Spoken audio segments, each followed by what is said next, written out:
Hello there, Guten Tag, whatever it happens to be in your language or culture. I'm John Hamilton. I'm an author and writer, and I'm going to talk about books from Prince of Providence series, fantasy novels that I write. To give you a little introduction, because I'm not a well-known author. Just get it out of the way quickly. Yes, I do kind of look like Grizzly Adams. Is what it is. Anyway, yeah. There's been 3 books so far in the series. I did a test book that mentioned other books that were going to be written. That was from the middle of the story, and I'll get around to that in the series with a rewrite at some point. It was just sort of a test the waters, kind of like George Lucas and Star Wars, starting the story from the middle in the movies. But the first book, the one I want to talk about, and pardon me if I stumble a little, I would have been a really terrible used car salesman. See if I can get it on screen. The Insignificance Paradigm. Get a good view there. Yeah. That was the first book in the series. And the main character in all the series is Eleazar. He is a young man. He's 17 in the first book. And as a boy, he grew up in a castle as a prince in a land that was farther away than most lands are farther away. It was actually in a future time of the ancient past. Let's get some layers here. And his parents were killed, and the royal mage, attempting to save the children, scattered them magically, and he was hurled deeper into the past, into a society, a civilization that existed before their civilization did. And he ends up naked in a garden and taken in by the church. Well, he grew up to be a cleric. Think of it as a holy version of Harry Potter, maybe. In fact, the series itself is kind of a clash between this graduating version of a holy Harry Potter and Lord of the Rings. In fact, I very flatteringly have been compared to Tolkien, which is just about as high a comparison, I think, in the genre as you can get. But anyway, he's a very smart young man and a kind young man who's a little timid because he's been through a lot, and when bad things happen sometimes in life, you get a little afraid of all the other bad things that can happen. It can make you timid. Nothing affects everybody the same way, but it affected him that way. He's very smart. He's a good fighter. He's learned everything that he can possibly squeeze into his brain as a young man, but he is reluctant to go into the outside world. But one day, while he's walking behind as the assistant to his mentor, surrogate father, Father Manesh, he likes to do kind things for people, beggars, people who are less fortunate, and he accidentally, on purpose, drops a coin to a beggar that rolls, and he was pleasantly surprised that this beggar, who was a dwarven woman, a little bearded woman, who ends up being most readers among their favorite characters. She's pretty special, but she offers to give it back to him. They lost it. She shows a propensity for good character and honesty, and it really pleases him. So he does his best to make sure that her keeping it is justified, and makes her day, and gets growled at in the process for, lagging behind. But it sets off a series of events, a chain reaction, so to speak, that keeps them connected. And he doesn't know why this connection keeps happening, but he decides to go to extra steps to try to improve the life of this beggar, and ends up taking her with him on a quest, much to the dismay of the leader of the quest, who doesn't have nearly as much compassion, and was also the head of the local police. She had been arrested. He bailed her out. It's you can read all that there, but so there's a lot of conflict, especially being a young man in a group of adults who really don't want to hear some super smart kid, always thinking they know something. Kind of a clash of generations, which, if you're young or old, from one perspective or not, you know this clash. Okay, I mean, it's there, it's real, and everybody experiences at some point or another.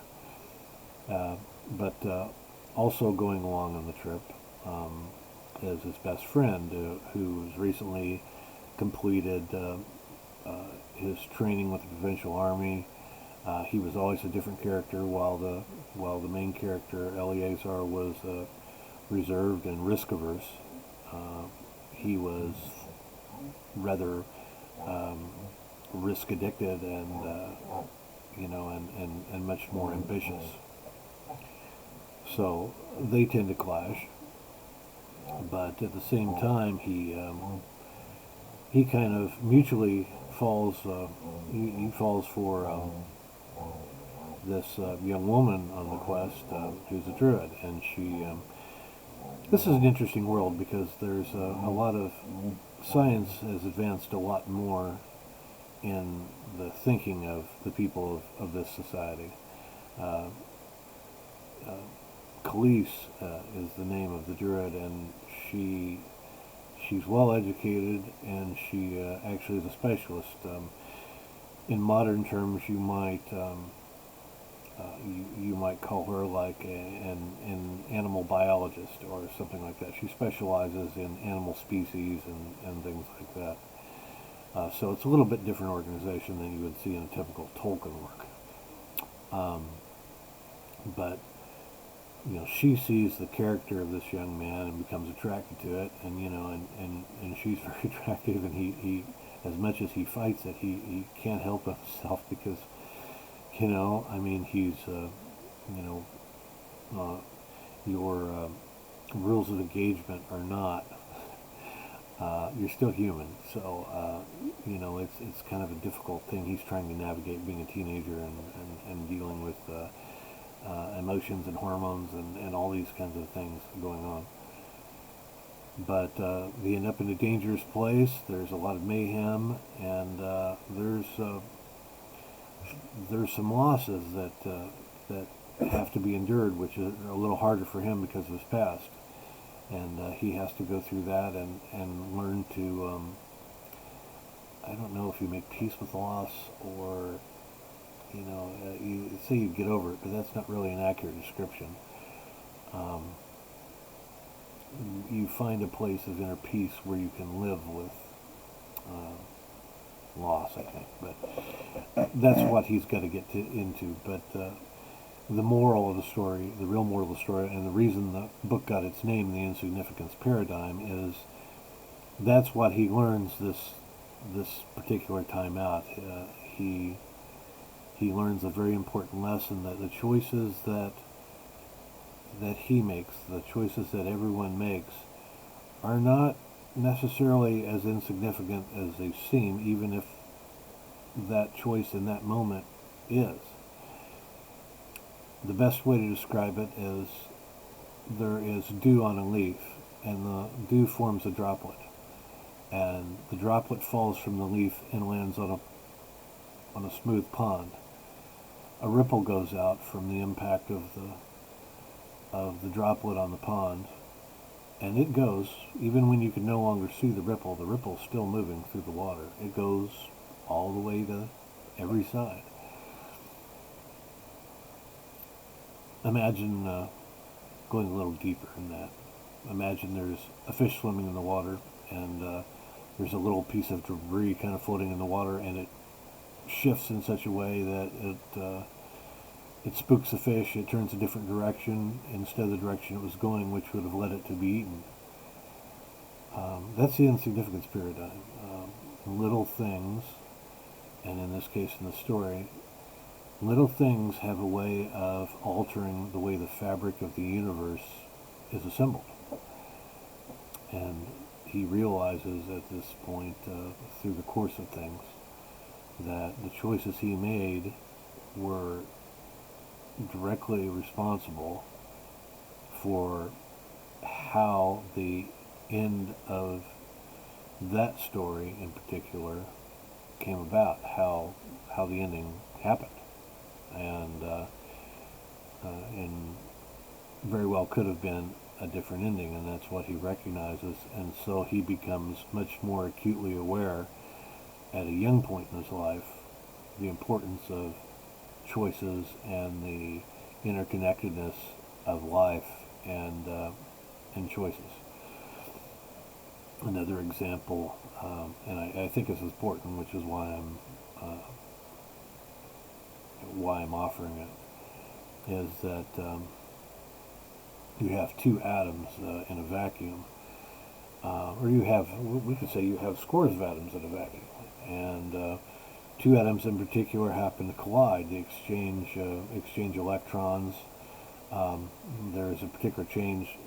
They go different directions, or they bond, and everything that happens afterwards, as them as one or separate molecules, as atoms or molecules moving.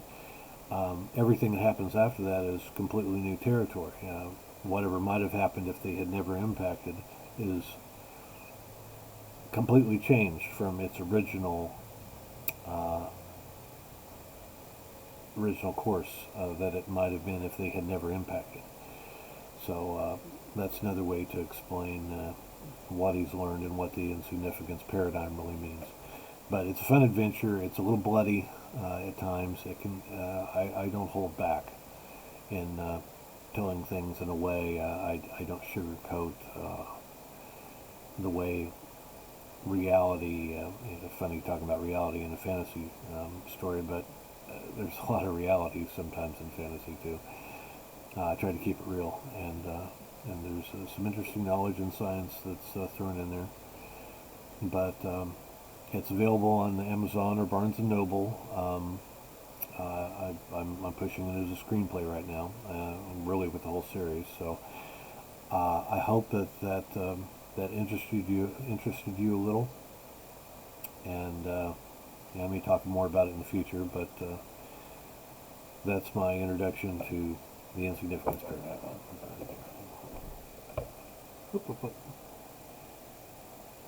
Insignificance paradigm. Okay. All right. I'm John Hamilton. Good reading.